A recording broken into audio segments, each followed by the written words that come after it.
Assalamualaikum warahmatullahi wabarakatuh. Perkenalkan, nama saya Reza Kurnia Putri dengan NIM 2514070195. Baik, di sini saya akan membahas tentang paragraf. Apa itu paragraf? Paragraf adalah sebuah kalimat yang disusun dalam satu kalimat yang terdapat satu pokok pikiran, yaitu kalimat utama, ide pokok, gagasan utama, pokok pikiran, topik dan juga tema. Paragraf itu terbagi atas 3 macam, yaitu satu, paragraf deduktif, kedua, paragraf induktif, yang ketiga, paragraf campuran. Di sini saya sudah ada sebuah teks yang berjudul Pergaulan Remaja di Era Teknologi, Sebuah Pisau Bermata Dua. Teks di sini membahas tentang paragraf deduktif. Paragraf deduktif karena kalimat utama berada di awal kalimat dan diikuti oleh kalimat penjelas. Di sini terdapat beberapa paragraf, yaitu paragraf pertama, paragraf kedua, paragraf ketiga, paragraf keempat, paragraf kelima.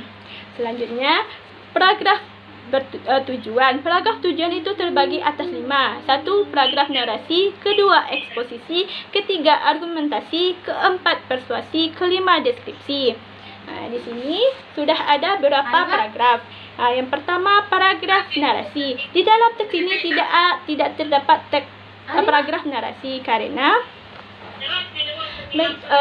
narasi itu menceritakan sebuah kejadian atau peristiwa yang terjadi dari waktu ke waktu secara berurutan. Baik, kita masuk ke yang kedua, paragraf eksposisi.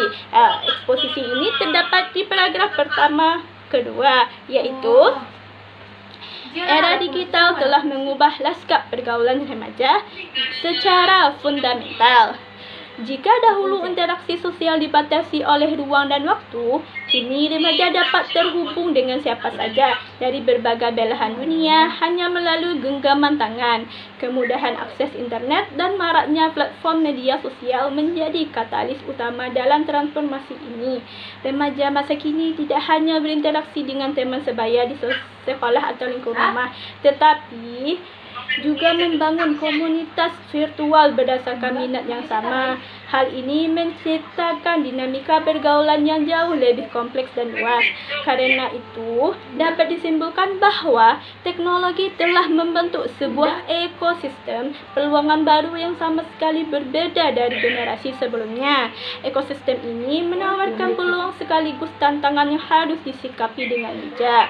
Paragraf kedua, di satu sisi, teknologi membawa dampak positif yang signifikan bagi perluasan wawasan dan jejaring sosial remaja. Melalui internet, remaja dapat mengakses beragam informasi, budaya, dan perspektif yang memperkaya cara berpikir mereka.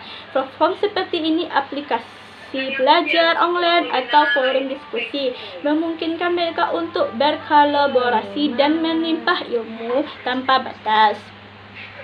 Selain itu, media sosial membantu remaja yang pemalu untuk menemukan komunitas di mana mereka dapat mengekspresikan diri dengan lebih dewasa. Koneksi dengan teman-teman dari latar belakang berbeda juga memupuk toleransi dan pemahaman global.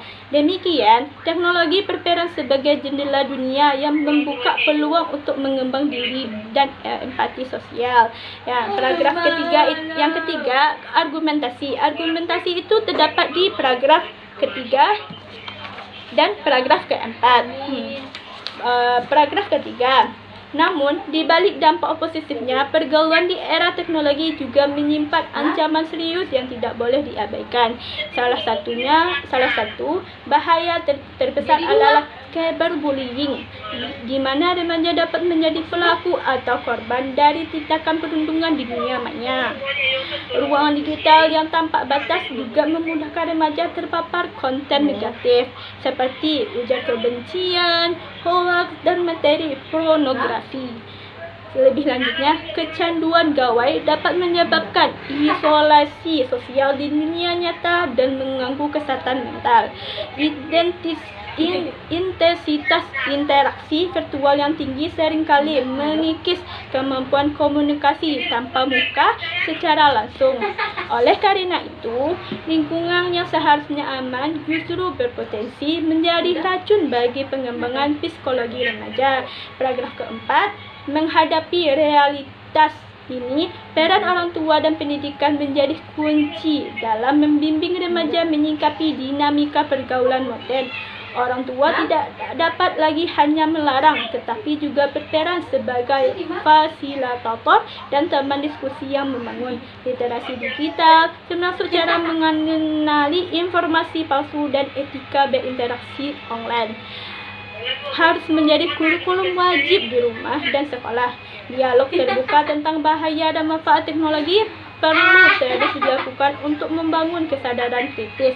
Selain itu, orang tua perlu mencontohkan keseimbangan dalam menggunakan teknologi di kehidupan sehari-hari dengan meningkatkan yang deduktif dan preventif.